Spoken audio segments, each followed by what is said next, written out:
Bueno, el artículo 20, bueno, un poco esto a contarles, ¿no? Que mientras uno trata de asumir y aceptar tener un hijo con discapacidad, hay una obra social y hay un Estado que hace agua en todo, ¿sí? Tenés que empezar a pelear, tenés que tratar de asumir a tu hijo, te vas a una escuela donde no lo aceptan, la obra social que te dice todo que no, un Estado totalmente ausente. Y el artículo 25 de la Convención dice que tienen el derecho a la salud. Y si no tienen obra social, es el Estado el que debe hacerse cargo. Por eso firmó un protocolo facultativo y firmó una convención, ¿sí? Y dentro de todo esto de la salud está la estimulación temprana, las fotoemisiones acústicas, la escuela, kinesiología, fono, terapia ocupacional, silla de ruedas, sillas de baño, andador, bipedestador, valvas, anteojos, audífonos, traslados, acompañante terapéutico, los pañales, los estudios genéticos, los medicamentos, el sistema aumentativo y alternativo de comunicación, entre algunos. Todo esto es lo que tuvo Melanie, pero es un poco lo que decía Gustavo, ¿no? Melanie es una privilegiada a la cual no se le vulneran los derechos. Pero yo voy a decir que es el privilegio de algunos y el derecho vulnerado de casi todos. Porque no todas las personas con discapacidad tienen derecho a la salud. Este es uno de los derechos que más se vulneran, el derecho a la salud y el derecho a la educación. Son dos de los derechos que más se vulneran en la vida de las personas con discapacidad, cualquiera sea la discapacidad, no solamente para la discapacidad múltiple, cualquiera sea la discapacidad.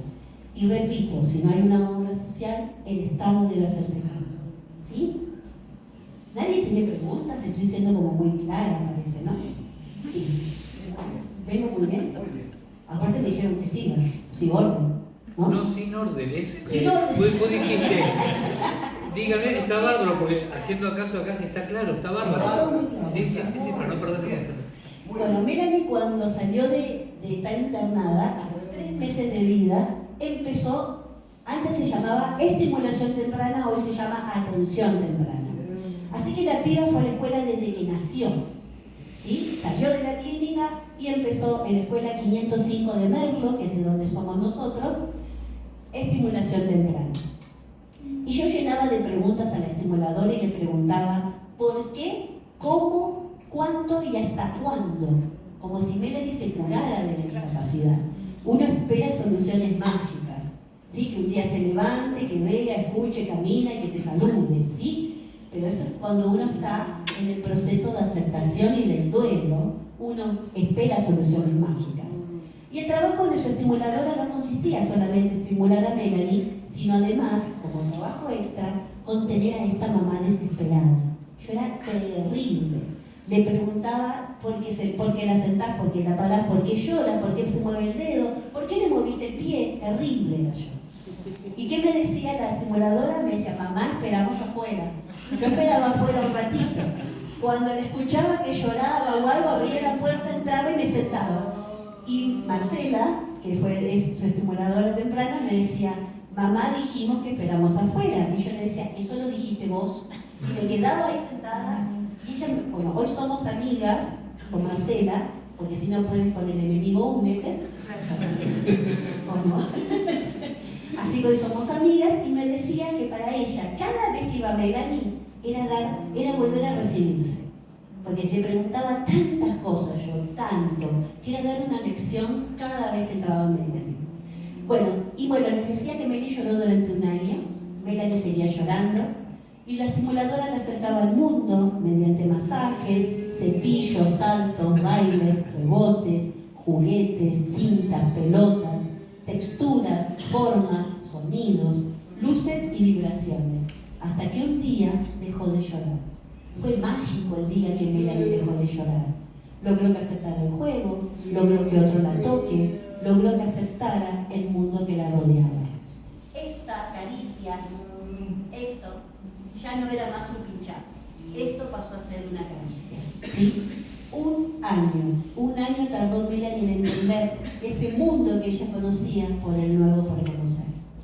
Es muy difícil el tiempo, porque las familias queremos todo mañana, y el tiempo de ellos es mucho más lento, mucho más lento. Y lo que también nos enseñan es mucha paciencia. No es todo ya, no es en el momento que nosotros queremos, es en el momento que ellos quieren o pueden. ¿Sí? Capaz que querés tomar agua. ¿No te dijo tomar? No me hizo la cenita, pero bueno, a ver. Bueno, ¿y cuál era, decimos, el secreto, no? Aprendimos a escucharla, a observarla, a esperar su tiempo y darle una oportunidad. Repito que el tiempo de Melanie no era el mismo tiempo que el nuestro. El tiempo de cualquier persona no es el mismo tiempo que el de los demás. Y solamente había que esperar una respuesta. ¿Cuál fue? Una sonrisa, una seña, una simple mirada, tal vez un silencio, o acaso no dicen que un silencio vale más que 1000 palabras. La respuesta está siempre. Tenemos que aprender a mirar el cuerpo del otro. Los cuerpos hablan y simplemente tenemos que ver la respuesta. Hay un cambio de tono, mueven los ojos, pestañean, hacen algún movimiento, se ponen más tensos, se relajan. Siempre hay una respuesta. Pero tenemos que aprender a comunicarnos con una comunicación no verbal, que es lo que estamos acostumbrados, ¿sí? Pero Melanie con su cuerpo también puede hablar. Cualquier persona con su cuerpo puede hablar. Y si no, ¿cómo nos comunicamos con los bebés que todavía no tienen la comunicación verbal? Con el llanto, y sabemos las mamás si llora porque tiene sed, porque tiene frío, porque tiene hambre o porque tiene ganas de llorar. Porque hasta el llanto es distinto. De la misma manera como nosotros nos comunicamos con Melanie. ¿Sí? Hoy ella hace señas, malas palabras, en cualquier momento les haga, les voy a decir. Ya les voy a contar las malas palabras que las es. ¿Sí? Bueno, y creo que el secreto es que Melanie confió en su estimuladora, pero su estimuladora creyó en Melanie. Jamás le puso el techo. Ella creyó que Melanie podía y que su familia también podía. Nunca le puso el techo. Cuando nosotros le ponemos el techo, tanto a la persona con discapacidad como a su familia, esa persona el día de mañana no va a estar en una sociedad. Porque le dijimos hasta acá vas a llegar. Jamás tenemos que poner el techo a nadie. Y esto hay que cuidar mucho las palabras que también utilizamos. Si una persona sin discapacidad, desde que nace, le decimos que va a ser un inútil y que nunca va a llegar a nada, el día de mañana va a ser un inútil y nunca va a llegar a nada. Por eso es poner el techo. Por eso hay que tener mucho cuidado con las palabras y no darle oportunidades a las personas con discapacidad. En realidad, a las personas en general. No dar oportunidades es poner el techo, ¿sí? Egresó de la escuela, egresó de atención temprana y egresó a la nada misma. Porque Melanie iba a la escuela de ciegos y cuando me dijeron que a mí no podía seguir, bueno, le estoy contando. Ya la tenés podrida. Sí. Canta como Ya está podrida, escuchar la vida.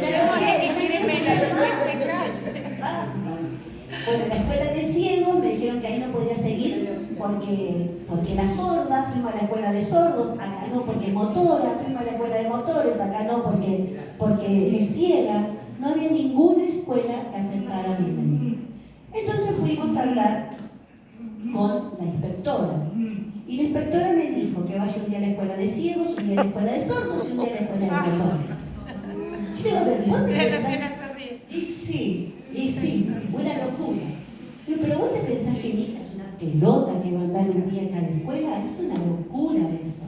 Entonces me dijo, bueno, que se quede en la escuela de ciegos y de ahí le mandaban parte del equipo a trabajar con ella. Le mandaban la fono, el kit, el ateo, pero tenía una atención por módulos. Iba 2 veces por semana 1 hora a la escuela. Eso es una terapia, no es estar escolarizado, ¿sí? A la escuela se van todos los días 4 horas, a no ser que un certificado médico diga lo contrario. Y en el caso de que el certificado médico diga que el chico no puede ir a la escuela va a la casa. Por eso están las maestras domiciliarias. No hay motivo por el cual vulnerar el derecho a la educación. Nunca se puede vulnerar el derecho a la educación. Bueno, me dijo que, yo dije que no estaba de acuerdo. Fuimos a hablar con el jefe de inspectores del área de educación especial Siempre digo que me dio la respuesta más cruel. Me dijo que mi hija no tenía lugar en el sistema educativo porque no era educable. Estas fueron las palabras del inspector del área de especial. Entonces yo me preguntaba, ¿por qué Melanie no era educable? Porque no va a leer y escribir, porque no va a ir a la universidad, porque no va a ser un profesional. ¿Por qué no es educable Melanie? Si a la escuela no se va solamente a eso. La escuela le tenía que enseñar a mi hija a desenvolverse en la vida, a ser lo más independientemente posible en la vida y enseñarme a mí, porque yo soy una mamá, no tengo ni idea de la discapacidad. Obviamente, no en estos términos, sino que lo tengo que sacar porque casi lo agarro del cuello al señor. Hay cosas que te sacan a veces en la vida. Y llamé a La Plata para hablar con la directora de Educación Especial de la provincia de Buenos Aires. No hay nada casual en la vida. Habían hecho paro los administrativos y me atiende la directora de Educación Especial y me pregunta de qué escuela la llamaba. Y yo le dije, yo no te llamo de ninguna escuela, soy mamá de una nena con multidiscapacidad. Le conté todo lo que había pasado. Le digo, yo me canso de escuchar en la tele todos a la escuela, y mi hija no tiene una escuela donde ir. Así que si vos no le conseguís una escuela, pintate la cara porque vas a salir en todos los medios de comunicación.